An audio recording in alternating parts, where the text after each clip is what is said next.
So let's learn.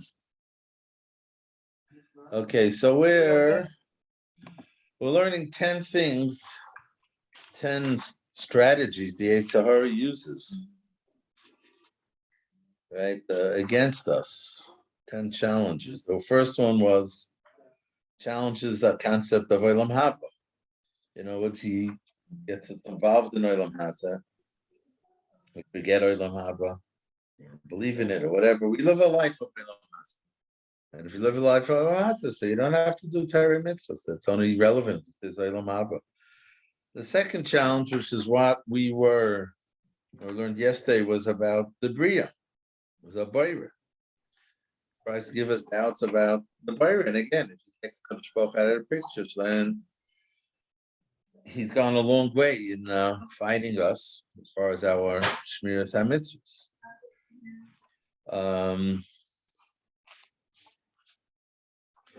Okay. So up to number 3, the unity of Hashem. Well, I think we started. That's right. The third challenge is the unity of Hashem. And Rav Miller wrote that, we have to appreciate that Sefer was written not long after the era of the Persian and Parthian empires. And they believed this idea that there was one koyach of Tov and one koyach of Ra. He says today, no one's really going down that way anymore. But he said that over here, Christians on page 77, this belief is not a problem for us today. But what we do have to contend with is the general Christian belief in a shared identity among 3 personalities. It's also the opposite of Yichud Hashem. Hashem is Echad in a way that we can't comprehend. It's a perfect oneness. And they believe that sort of broken into 3. This belief is so widespread in our society that it's honored in their public holiday celebrations at certain times of the year. It's also promoted by missionaries. The idea of shared identity should sound especially ridiculous to us when we are told that one of the personalities was born to a woman whose husband was not the father of her son. Such an idea goes completely against our concept of the creator of all existence. Nevertheless, the worshippers of shared identity made an impression on the Jewish people in the early times. So the haLevavos makes sure to emphasize that such ideas are the work of the Yetzer. So he goes on and he says, when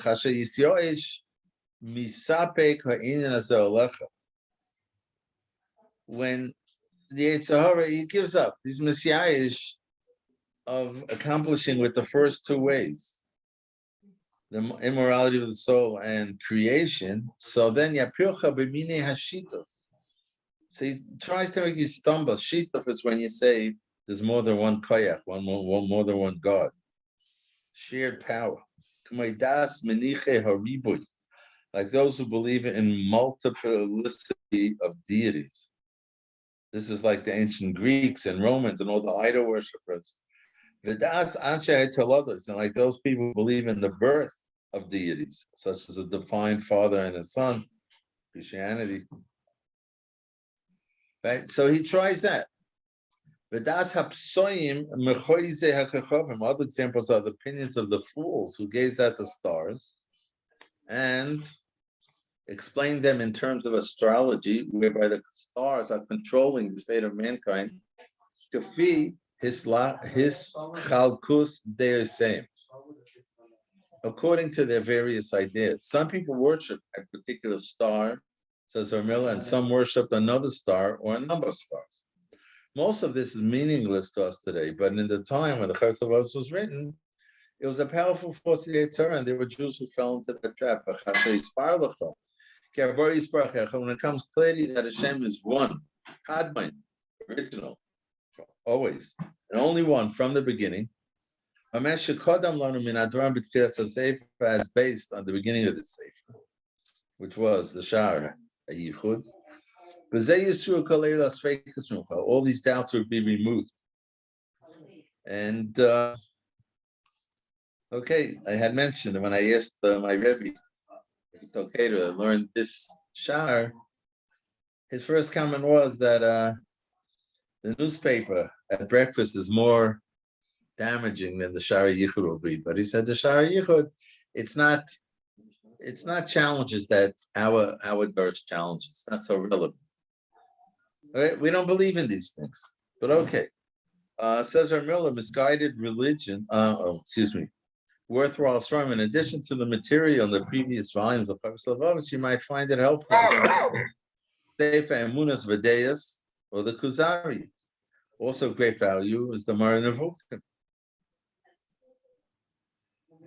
And if you're not able to look into these things, you can listen to the counsel of your own good sense and see how false all these claims are. Okay, even though the Yetzer can make a very big impression, seem to be an enemy of the Torah, it's all a bluff. If you stand up to him, it will readily yield and you will conquer it. That's what Hashem promised to Cain.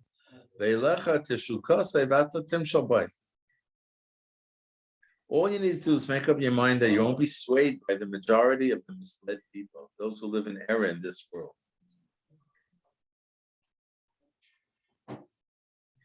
Okay, and the fourth challenge, the need to serve Hashem, a need for service. When the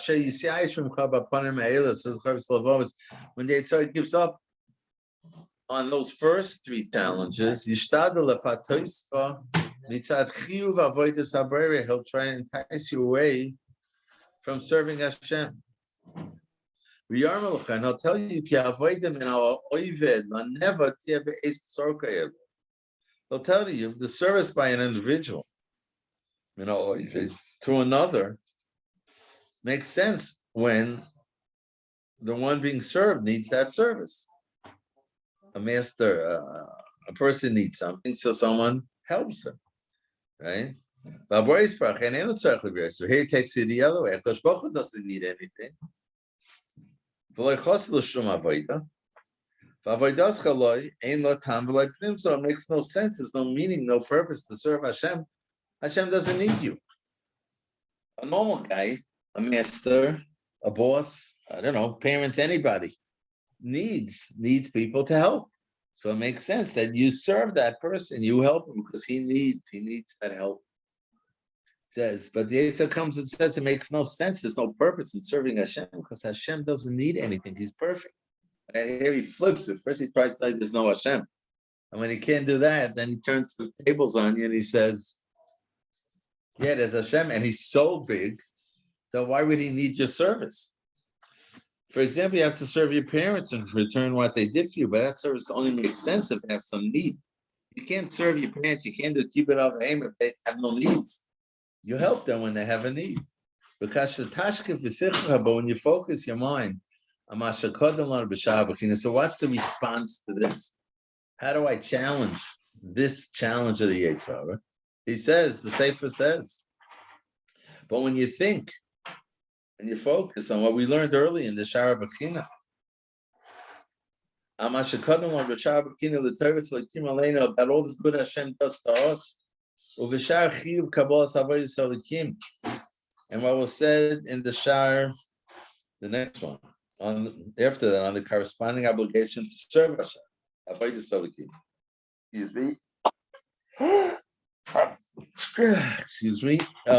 You realize that we need to demonstrate our gratitude. It's not because Hashem needs us that we serve Hashem. We serve Hashem because we need to serve Hashem, because we need to express our gratitude. And because of that, this doubt that the Yetzer is trying to convince us will depart us, and you will readily take on yourself the obligation to serve Hashem. And the Meister, that's what we've been learning. haLevavos says that the whole basis of our avodas elikim is based on hakaras haTorah. So this, that you want to argue, Hashem doesn't need you, is not an argument.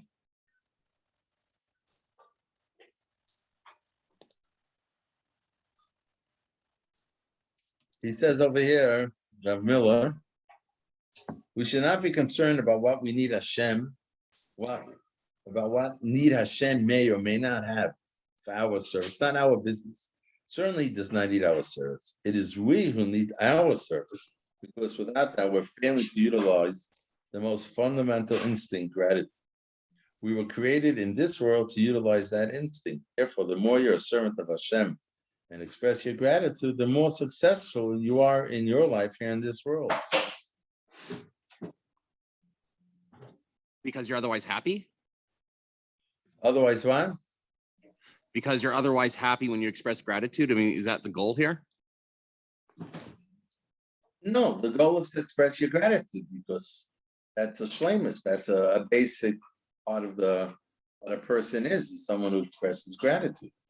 And since Hashem does so much for us, it's irrelevant if he needs us. We need to serve him. We need to express our gratitude. We do that by serving him. He says this principle is demonstrated in the pasuk Tov Lodos Hashem. It's good to thank Hashem.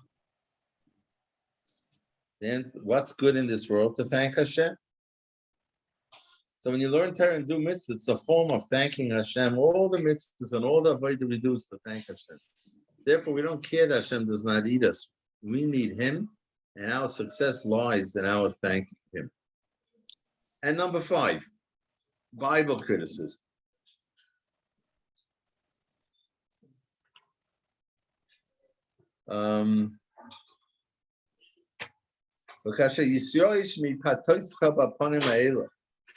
Says the haLevavos, when the Yetzer Harah gives up, he's Messiah, she despairs from persuading you with these ways.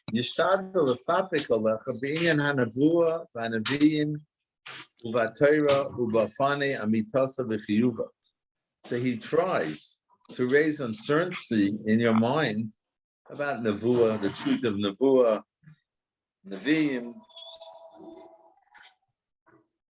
as well as the Torah, the aspects of its truth, the obligation of keeping it. So again, a little bit of an introduction, says Rav Miller. Before we start this 5th challenge, it's important to know that in the time of the haLevavos, there was no Bible criticism as we know it. But many of the countries in which Jews lived were dominated by the Muslims. The Muslims were bothered very much by the rejection of Yishmael as described in the Torah. Although Yishmael was the first son of Abraham Avinu, he was ultimately replaced by Yitzchak, as the pasuk says, "To be Yitzchak, you cover the Chazera." The Muslim religion was founded by Muhammad, a descendant of Yishmael. He and his disciples claimed that the Jews tampered with the biblical stories for their own benefit to favor Yitzchak. Accordingly, they argued that whatever there's a reference to Jews as being the chosen people, its authenticity must be questioned. For instance, fatness is in the Chumash, but the Muslims have no issue of wearing shadows. They say it was just added subsequently. However, there's a major fallacy here. Muhammad lived about 600 years after the closure of the Tanakh. In the beginning of the Bayis Sheni, the entire Tanakh was translated into Greek. Right? We say that. That's one of the things that Hevi Choshef Yorad Oilam, when it's translated into Greek, when the what's his name took the 70 Chachamim. The Talmud the second. Yeah. So even though it was a tragedy on one hand, but what we're hearing here, and on the other hand, it was almost a bracha, because after that nobody could say that wasn't it was made up. Wasn't an idea that was like it was like I think it's Gemara Megillah describes that they put 70 rabbanim in 70 different rooms with the same translation of some kind of nace. Yes. Yes, because even though they say Rav Hutner said that was a nest, but a bigger nest would have been in the same room. But what's that?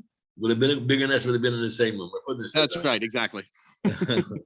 Yeah, but because they did make certain changes, and they all were mechaven to the same change. But what we're hearing here is it's been in the beginning of the Bible, the entire Tanakh was translated into Greek. It's been in the Gentile hands all these years. So 600 years before Muhammad. More than 600 years.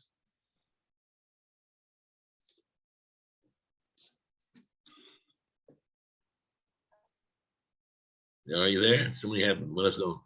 He froze up. Lost him.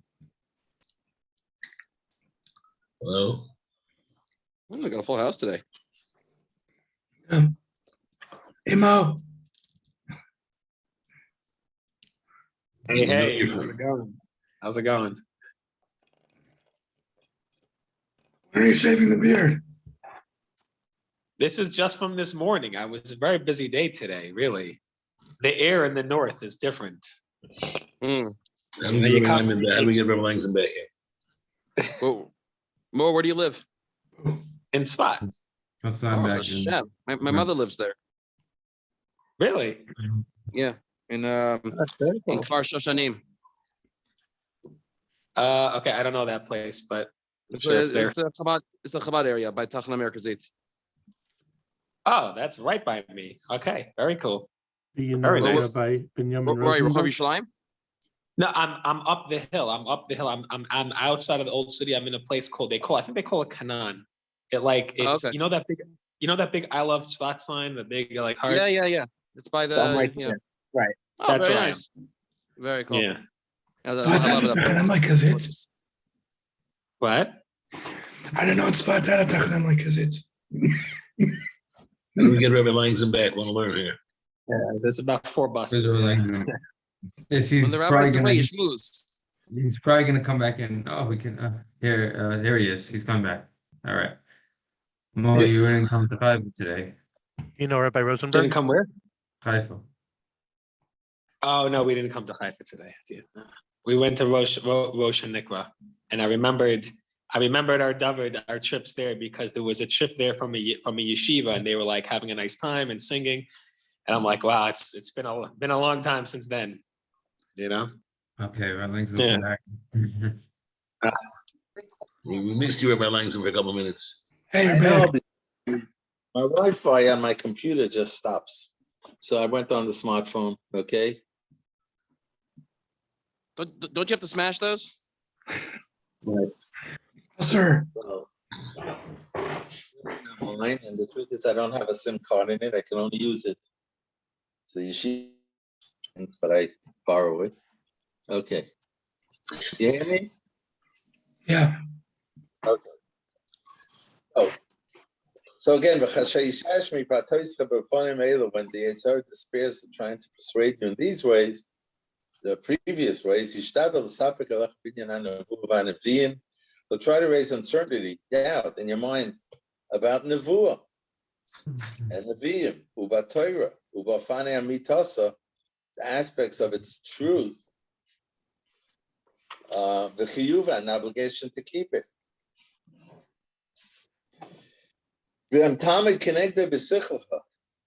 Again, he says over here, so Ramil explains a little bit. The Yetzer may acknowledge that there are such people as Moshe and Yosef, while introducing doubt about the details of what happened to them. May acknowledge there's a day of Shabbos, but may question, is it Friday or Shabbos? If you stand up against the Yetzer with your seichel, again, that's his yisoid, the seichel, using your intellectual tilochem, but when you fight it, with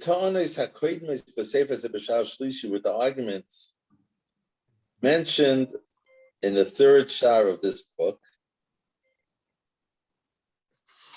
What was that shar of Bechina? Or was that shar of Eidos Elikim?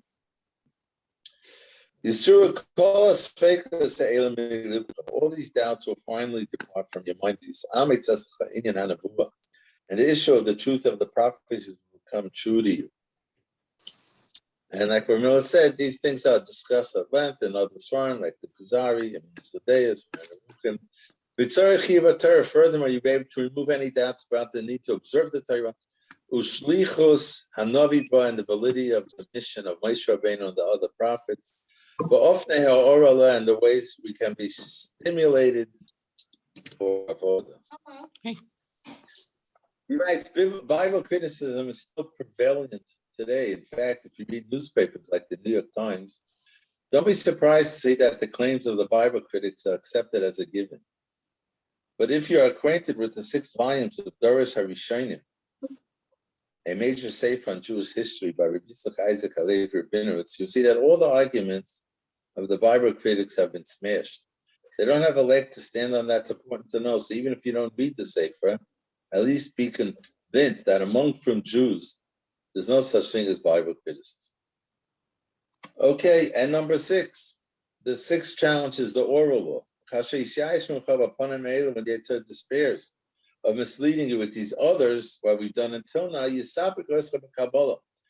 try to make you doubt the tradition. I think that's more of a sugya for us, for our generation, than the earlier ones. He'll tell you that what's prescribed by reason, the seichel, and what's written in the Torah are both valid, since these truths are supported by the Nevi'im of old. But the added teachings of Chazal in the Mishnah and the Gemara ain't either. Start saying, no, that's already additions, and you could decide otherwise. It's not integral. For like Kibulu Chayva, and it's not accepting it. It's not obligatory. That's what Yetzer now will try to attack you. But kasha tistaka b'sicha, when you use your intellect to look into the matter. Tira ki amusko v'akosu, you see that what reason prescribes and what's written in the Torah, tzrichim al kabbalah tzarech gadol. In other words, he's saying the response, the rebuttal to the Yetzer Hara on this is that when you start thinking, you realize that in short, Torah Shabbat needs Torah Shabbat Peh. Torah Shabbat is almost has no pshat without Torah Shabbat Peh. You can't say that the Torah Shabbat we got, the Torah Shabbat Peh we made up. Both greatly need the tradition of the Chacham, and without the tradition, the intellect is too unreliable, and the written text is not fully understandable. Neither the intellect nor the written text can completely do its function without the tradition, without Torah Shabbat Peh. Ki hamuska. As for the power of reason, if tradition doesn't define it, the subject in terms of its quantity, its quality, uzmana, its place, its time, we couldn't do things without reason alone.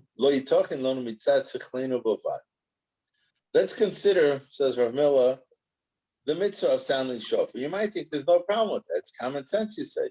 You have to blow the shofar to announce the new year, to remind people to do tshuva, to impress upon them the awe of the day. So, tzad seichel, the mitzvah of shofar makes sense.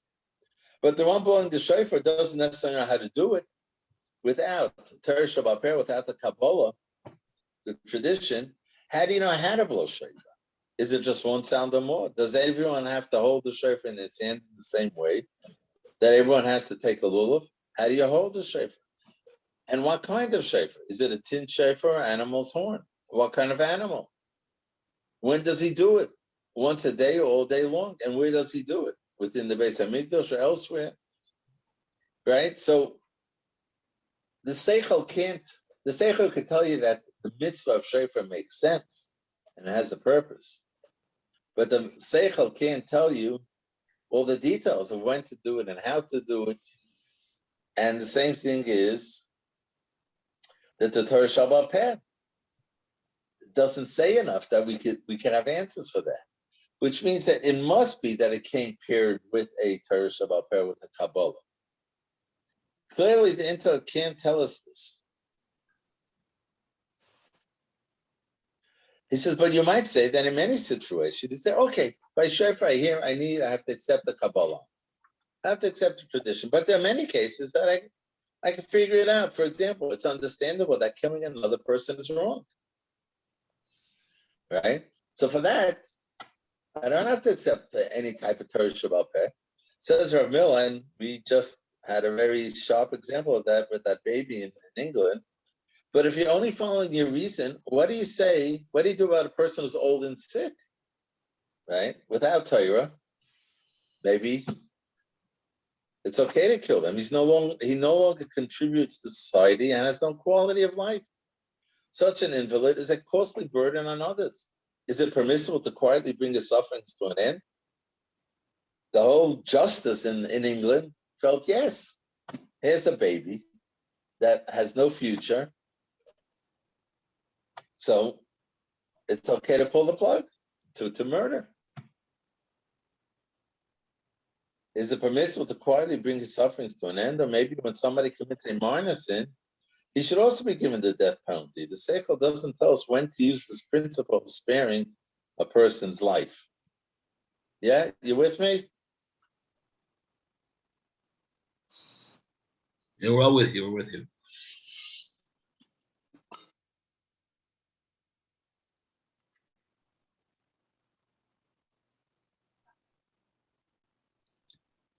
You just turned your sound off. Now it's better? Yeah. Yes. Okay. In light of Feuerstein Kabbalah Eifin Kriyasa, if the tradition doesn't clarify us the way it should be read, Uperish L'Shoinei, the interpretation of its language, Uberi Nyone V'Todoseyim, and the meaning of its ideas and their implications, we cannot have grasped this from the written text alone.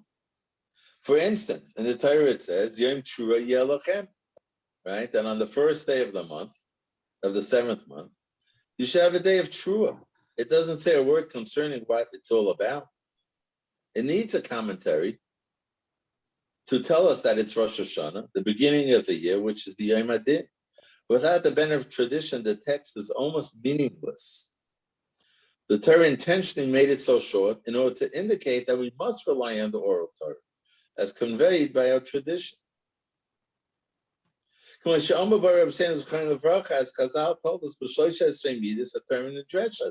the Torah is interpreted with 13 principles. Right? And without those principles, you don't know how to read the Torah. It's like you don't know the language.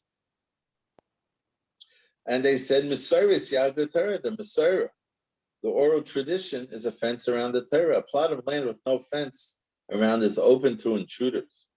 It has no protection, and therefore there's nothing to keep it from being violated. The oral tradition provides such a protection to the laws of the Torah. Okay, we'll continue. Meet Hashem tomorrow. Yeah, all right? Okay, good.